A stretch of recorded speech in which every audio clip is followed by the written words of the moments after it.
Bismillahirrahmanirrahim. Alhamdulillahirabbil alamin wa bihi nasta'in wa ala umuri dunya waddin wassalatu wassalamu ala asyrafil anbiya'i wal mursalin sayyidina wa maulana Muhammadin wa ala alihi wa sahbihi ajma'in. Amma ba'd. Hadratal muhtaramin, para alim ulama yang saya hormati, wabil khusus kepada Romo Kiai Haji Muhsin Sami'an beserta Ibu Nyai Hajah Nur Hafidah Khadijah selaku pengasuh pondok pesantren Nurul Hidayah. Matta'anallahu bi tuli hayati syarifah wa nafa'anallahu bi ulumihim. Amin. Tidak lupa yang saya hormati kepada Romo Kiai Haji Abu Hanifah Asy-Syafi'i beserta Ibu Nyai Hajah Nurul Hidayah SPD MM selaku pengasuh pondok pesantren Nurul Hidayah. Matta'anallahu bi ulumi, matta'anallahu bi tuli hayati syarifah wa nafa'anallahu bi ulumihim. Amin. Dan kepada para dewan juri yang saya hormati, yang wajahnya berseri-seri seperti mentari yang bersinar di pagi hari. Dan kepada teman-teman santri sekalian, seperjuangan, serasan-rasan, seiman dan setakwaan yang insya Allah akan selalu dalam lindungan Allah Subhanahu wa Ta'ala. Dan semoga dilancarkan fi thalabil ilminya. Amin Allahumma amin. Alhamdulillah, kita semua masih diberi kesempatan oleh Allah Subhanahu wa Ta'ala untuk bisa menghadiri acara pada malam hari ini, yaitu memperingati Hari Santri Nasional tahun 2023 dalam keadaan sehat walafiat tanpa kurang suatu apapun. Dan Masya Allah, dari sekian banyaknya Bapak Allah, ternyata para dewan juri dan teman-teman santri sekalian yang terpilih olehnya untuk bisa menghadiri acara pada malam hari ini. Semoga kita semua yang hadir diringankan langkahnya, dilembutkan hatinya, dilancarkan rezekinya sampai bisa beli Tesla, dan dipanjangkan umurnya sehingga kita bisa mempelajari tuntutan dari agama kita. Dan semoga juga kita bisa mendapatkan karunia dari Allah Subhanahu wa Ta'ala seperti yang dijanjikan oleh Rasulullah Sallallahu Alaihi Wasallam. Jika kita keluar dari sini, kita bisa mendapatkan syafaat dari Allah. Allahumma sholli ala Sayyidina Muhammad. Salawat wa'assalam selalu tercurah limpahkan kepada junjungan kita, Nabi besar, Nabi agung, Nabi Muhammad Sallallahu Alaihi Wasallam. Karena berkat perjuangan beliaulah yang telah menuntun kita dari zaman Siti Khadijah menuju zaman Nurul Hanifah, dari zaman para nabi menuju zaman Bapak Jokowi, dari zaman kerikil-kerikil kejayaan menuju zaman mutiara-mutiara keimanan, yakni adilul Islam wal iman. Semoga kita semua mendapatkan syafaatnya kelak di yaumil qiyamah. Amin Allahumma amin. Hadirin yang berbahagia, di sini saya akan menceritakan sebuah kisah yang berjudul Kisah Cinta Nabi Yusuf dan Siti Zulaikha.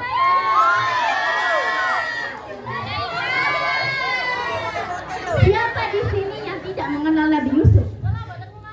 Nabi yang memiliki paras tampanan rupawan, bahkan opa-opa Korea sampai para Filipina pun terlewatkan.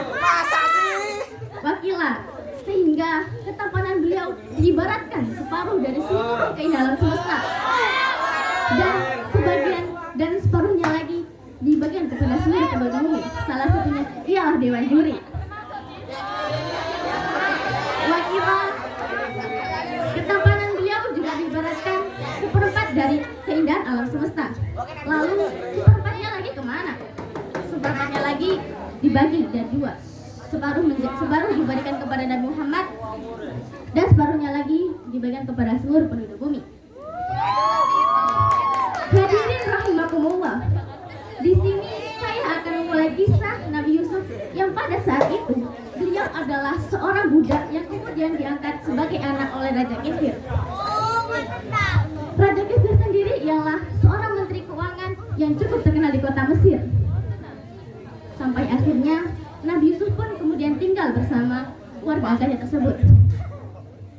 Alangkah terkejutnya saat Siti Zulaikha bertemu dengan Nabi Yusuf. Ia begitu terpesona dengan ketampanan beliau, sehingga membuat Siti Zulaikha tertarik dengan Nabi Yusuf. Singkat cerita, Siti Zulaikha merencanakan sesuatu. Ia mengunci semua pintu rumahnya untuk menggoda Nabi Yusuf dan mengajaknya berzina. Bahaya tak?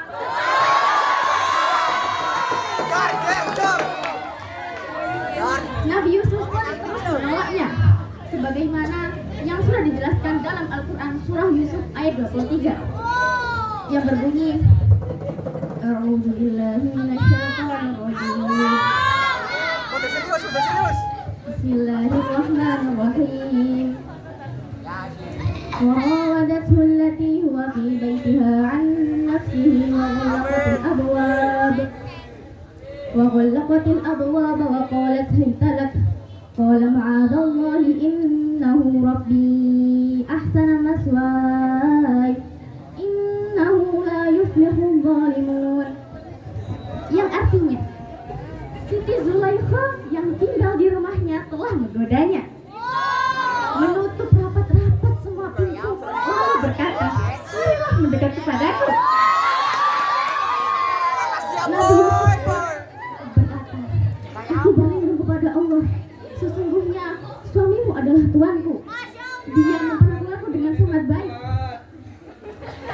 Sesungguhnya orang-orang zalim itu tidak akan pernah beruntung. Nabi Yusuf berlari menuju pintu untuk keluar dengan hati yang tidak kepada ayah angkatnya. Siti Zulaikha tidak mengalah, ia pun mengejar dan menarik pakaian Nabi Yusuf sampai pakaian Nabi Yusuf robek. Tidak lama kemudian, Raja Kefir pun pulang dan memergoki mereka yang sedang ada di sebelah pintu. Siti Zulaikha memberi pernyataan bahwa Nabi Yusuf adalah orang yang mengajak berkhianat. Nabi Yusuf tidak terima dengan pernyataan tersebut. Ia berkata bahwa pernyataan tersebut tidaklah benar. Raja Kefir pun bingung dengan kesaksian mereka berdua. Kemudian Raja Kefir pun mendatangkan seorang saksi dan berkata, jika pakaian Nabi Yusuf robek di bagian depan, maka Nabi Yusuf yang berbohong. Namun jika pakaian Nabi Yusuf robek di bagian belakang, maka Siti Zulaikha yang berbohong. Lihat dari pakaian tersebut telah terbukti bahwa Nabi Yusuf telah menceritakan kejadian yang sebenarnya, sebagaimana yang sudah dijelaskan dalam Al-Quran. Raja Kefir pun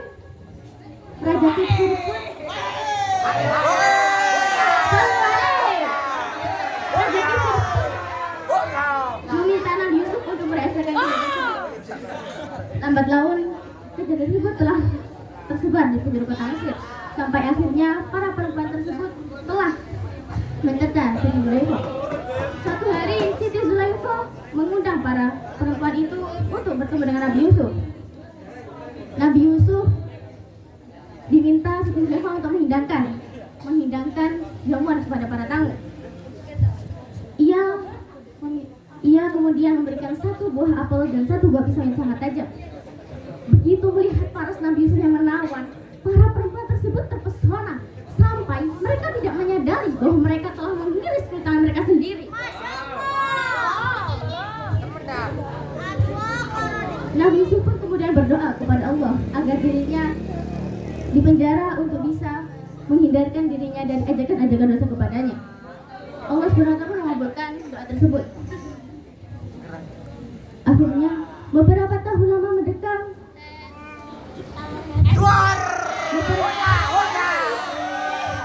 Tiada yang indah selain doa, tiada awalan tanpa akhiran. Untuk itu saya mengakhiri pidato saya hari ini kepada semua yang berkenan dengan saya. Mohon maaf apabila ada salah kata, karena yang sempurna hanya Allah semata. Ihdinas siratal mustaqim. Assalamualaikum warahmatullahi wabarakatuh. Beri tepuk tangan yang sangat meriah untuk Alika.